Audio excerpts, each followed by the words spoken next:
Hey everybody, it's Master Gallengeist here, bringing you Comic News Impressions 07/20/2025. So, there are a couple articles that kind of popped up that I kind of wanted to put together to talk about here. One was the DC kind of KO tournament kind of one, but they also did the solicitation, so that kind of took care of that. So, most of this is going to be Marvel kind of stuff, because they've released a lot of interesting kind of things. One is about Doctor Doom's final stand. Marvel teases universe-shaking showdown in One World Under Doom issue 8. This was done like July 3rd, but we'll probably also talk about it when they do the solicitations. Doom battles the combined might of an entire world to maintain his control. But can even he stand against the Avengers, the X-Men, the Fantastic Four, and every other hero on Earth? It seems like all hope is lost, until a desperate gambit gives the heroes exactly what they need to win. But Doom has a desperate gambit of his own, one that, though it's never been attempted before, combines all his sorcery and science into a single brutal attack. That's always scary. It all leads to a shocking conclusion, with consequences that will reverberate throughout the entire Marvel Universe in this penultimate issue. So we'll have to see how that kind of works out. Seeing Ben clobber his ass. This event kind of leading to shaking stuff for the next one. Red Hulk issue 9. Thunderbolt Ross is a fugitive in his own country, but he still has secret allies inside the government. When he calls in a favor, he gets the help he needs to launch a mission to Latveria to clear his name and take on Warwolf and Doom. Runaways, issue 5 of 5. Will Alex and the Runaways be able to put aside their differences and make peace in the face of Doom? Will Carolina have a change of heart about the Staff of One when the chips are down? Will Chase be able to look past his anger at Gert? And what does the future hold for the Runaways? All this and more in the heartbreaking finale. Nutty there. So, kind of cool to get a look into those. Now let's look into these other ones that have popped up. We also got Imperial War, Imperial Guardians assembles the galaxy's greatest heroes against new intergalactic threats. By Dan Abnett, Jonathan Hickman, and Corey Smith. The final of 5 initial one-shots spinning out of Imperial arrives in October. So I'm waiting to kind of put that on the list, because this sounds pretty interesting as well. Let's see. Dan Abnett, behind Annihilation and War of Kings 2009, and Corey Smith, the acclaimed artist known for his work on Nova 2015, and more recently Fantastic Four 2022. Co-written by Hickman. So, I'm like, okay, that's a pretty good team there. Let's see. In Imperial Guardians, Captain Marvel, Gamora, and Darkhawk, and more assemble as a new spacefaring super team to take on the many threats emerging from the conflict raging across the stars, beginning with a dark conspiracy at the heart of the Skrull Empire. As the events of Imperial explode in fatal fashion, the Super Skrull finds himself at the center of a seditious scheme with consequences that will be felt by the entire cosmos. But he's not the only superpower looking for answers. An unlikely team is on the hunt to avert disaster before galactic order is lost for good. Cool cover there, and I like seeing the heroes like that up there. We'll see how that kind of works out. Let's see. It's great to be back telling cosmic stories as part of the Imperial event, Abnett shared. My time spent with Nova and the Guardians back in the day was some of the most fun I've ever had in comics, and Jonathan's orchestrated exactly the kind of epic SF scale, character-driven, and drama-packed epic I love to sink my teeth into. This is quite some ride, and the Galaxy and the Guardians won't be the same again. I'd say it's the best jumping-on point for Marvel Cosmic since the original Annihilation. Pretty cool there. So, we'll see how that kind of works out. I'm like, alright, let's see how this works. Alright. Let me see. 16.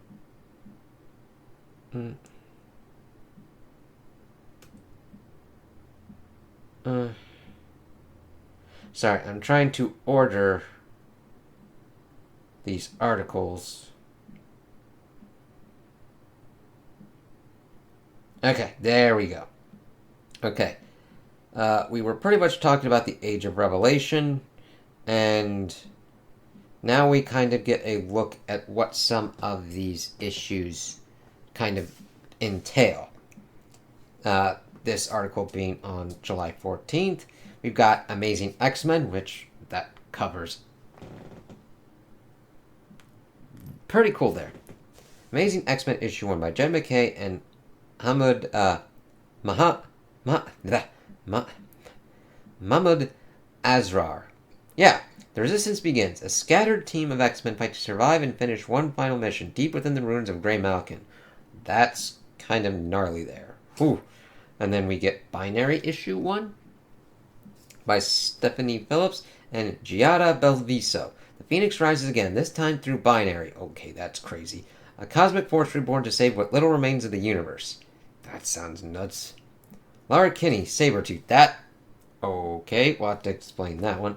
Erica Schultz and Valentina Pinti. Yeah. Laura Kinney now bears the name Sabretooth and stands alongside Revelation. But why did she turn her back on the X-Men, and what is she hiding? That's a crazy change. Long Shots issue 1. By Jerry Duggan, Jonathan Hickman, and Alan Robinson. Wow, that's a crazy one linked up like that. Mojo's latest twisted broadcast throws heroes like Wonder Man, Bishop, Hellcat, and Rhino into a deadly reality show. Fame or fatality. Only one walks out. That sounds crazy. And then World of Revelation.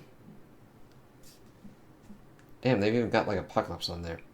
By Ryan North, Al Ewing, Steve Fox, and more. An anthology exploring the broader Marvel Universe under Revelation's control. What happened to the Fantastic Four? What horrors haunt Earth's coast? And what does Apocalypse think of his hair's empire? Age of Revelation follows last week's surprise release of Age of Revelation issue 0, which is available now at select retailers. More reveals and series announcements are expected throughout the week, and fans attending San Diego Comic-Con can catch exclusive insights at the Marvel Comics X-Men panel on Thursday, July 24th.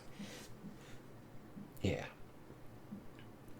I mean, the stuff sounds cool, but I mean, it's so much that it's like taking up the whole stuff. And then, of course, we get more ones as well. Let's see here. The Last Wolverine, Omega Kids, Radioactive Spider-Man, and X-Men Book of Revelation. So let's crack into this. The Last Wolverine, issue 1. X years later, the people of Vancouver cheer a new hero. The wonderful Wolverine, a.k.a. the Wendigo, Logan's last student. That's kind of a nutty scenario. But what happened to Logan? A secret from Wolverine's past will set the Last Wolverine on a mission to uphold his mentor's legacy unless a dire threat burns it all down first. Very cool cover there. Omega Kids issue 1. Writing by Saladin Ahmed and art by Edgar Salazar. Omega Kids issue 1. Written by Tony Fleeks. Art by Andres Genolet. X years later, Quentin Quire protects the dream of mutant supremacy and independence as head of the Revelation Territories spy network. When a conspiracy threatens the mutant utopia, Quire and his psychic students will have to distinguish friend from foe. Has Quentin got what it takes to carry the dream forward, or will the next generation replace the former revolutionary? Okay, putting Quentin in charge of anybody is that... Ugh. Alright, Radioactive Spider-Man issue 1, written by Joe Kelly, art by Kev Walker. Unfriendly and unstable. This sounds kind of interesting, but I'm just like, okay. I like Joe Kelly and what he's doing with Amazing Spider-Man. So let's crack into this. X years later, the X-Virus decimated New York, but Spider-Man won't stop fighting. In a desperate gamble, Peter Parker doses himself with lethal radiation to hold the infection at bay.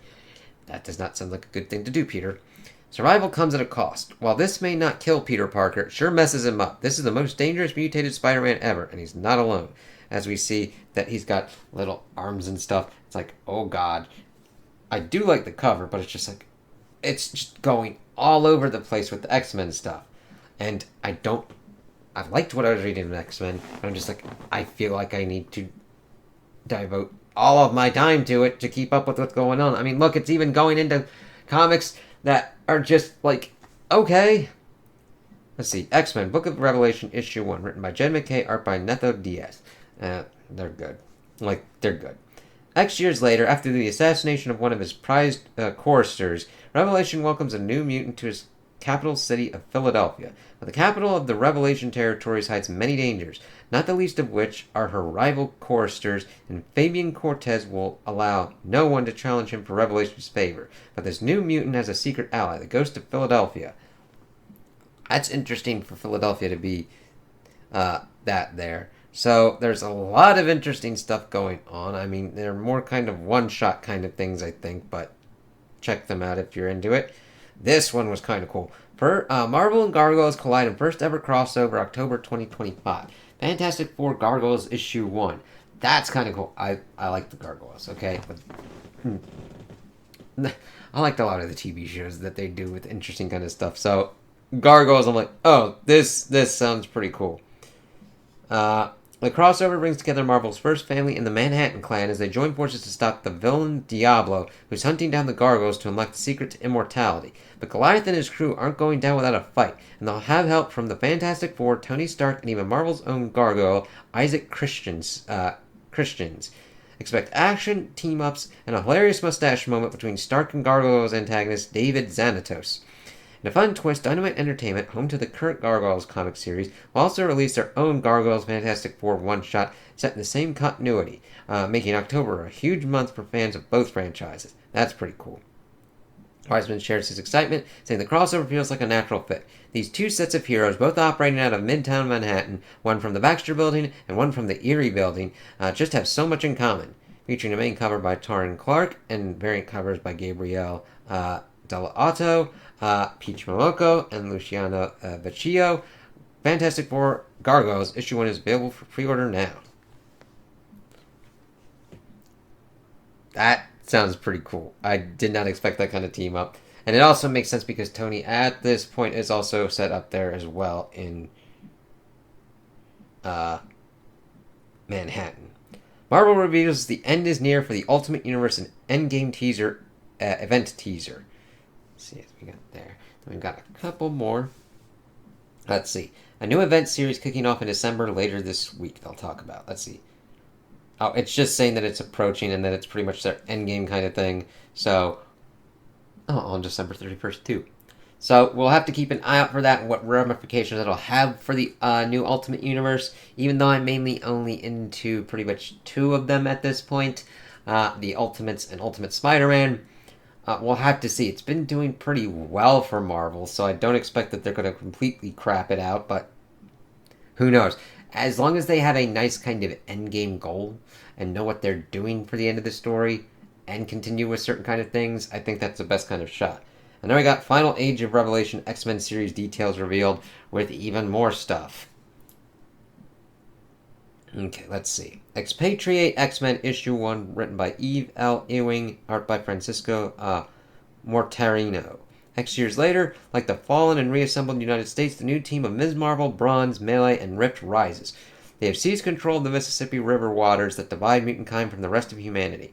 Feared and powerful, their guerrilla tactics keep them in control, until a high-stakes mission to extract a valuable asset threatens to tear them apart. Can they hold together when everything is on the line? I'm not that well versed with any of the other characters, but that sounds like an interesting kind of thing. Also seeing kind of, I think it's Colossus.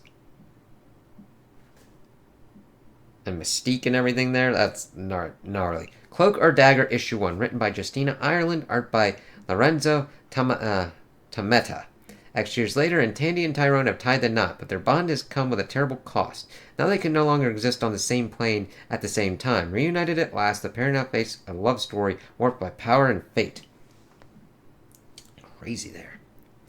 Undeadpool issue 1, written by Tim Seeley and art by Carlos Magno. X years later, and the virus ravaging the Revelation territories has finally made Wade Wilson into what he always wanted to be, a mutant. But not like this. Not like this. Deadpool's healing factor is an overdrive, and his mind a passenger in a body that hungers and cannot be sated unless he devours the life force of mutants. His next targets are the new blood known as Fearless, Magni, Kid Man-Thing, and Fantastica. It's Deadpool like you've never seen him. Okay. And X-Vengers issue 1, written by Jason Liu and art by Sergio Davila. X years later, Earth still needs the Avengers, but what happens when those who are left have transformed into mutants? Danny Moonstar leads a new team of Avengers, Hawkeye, Vision, Water Widow, Shang-Chi, Variable Man, and Cannonball to protect the planet. But can these X-Vengers protect all of Earth, including the Revelation's territories? That sounds really interesting. And then when you see it, it's like, okay. And I'm glad someone's at least got Cap Shield. I'm like, go for it. The Hawkeye one, I'm like, that's a lot of arms. Interesting. And Vision kind of having Warlock-ish kind of shit going on. I'm like, alright. I guess the Variable Man is the one in the back. I was like, okay, called Variable Man? Alright. And Shang-Chi looks fucking nuts. It's like, okay. So, we'll see how this goes. I mean, I just think that they're going way too ham on this. I don't mind an X-Men event kind of doing stuff. That's cool and all. It's just, okay, I don't mind certain kind of stuff and elements pretty much popping up in certain solo series or whatnot.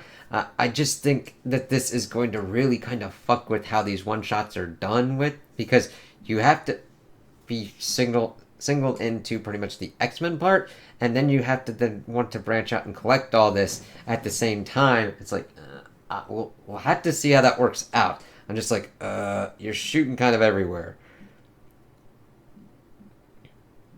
But the main stuff that I really like is the Gargoyles crossover, seeing what's going on with Doom. Definitely the Imperial Guardians has really got my eye. And I'm interested to see what they're going to be doing with the Ultimate Universe, kind of having the Maker come back and what's kind of going on. I don't hate the ideas of what's going on with the Age of Revelation, but I think Marvel has gone overboard on this. And I really do like kind of the ideas for these. They could make nice little mini arcs on certain kind of issues or whatnot, but going out of the way to have like, okay, here's this one-shot issue that is going to be here. I mean, that does give you the thing of not completely derailing a current book's arc, but then it's like, okay, it could be pretty good, but if people are already buying a lot of what's going on with the X-Men, having asked them to then do all these other kind of ones, and then if you're not into X-Men, you're probably going to avoid these anyway, because you're like, it could be an interesting kind of like little side story that I'm interested in Spider-Man, but I'm not really into it. We'll have to see how it works out. So, those are my impressions on the comic news stories. Tell me what you guys think in the comments below. If you liked them, if you didn't like them, if you agree with me, if you disagree with me. Also like and subscribe, and I hope you have a good day.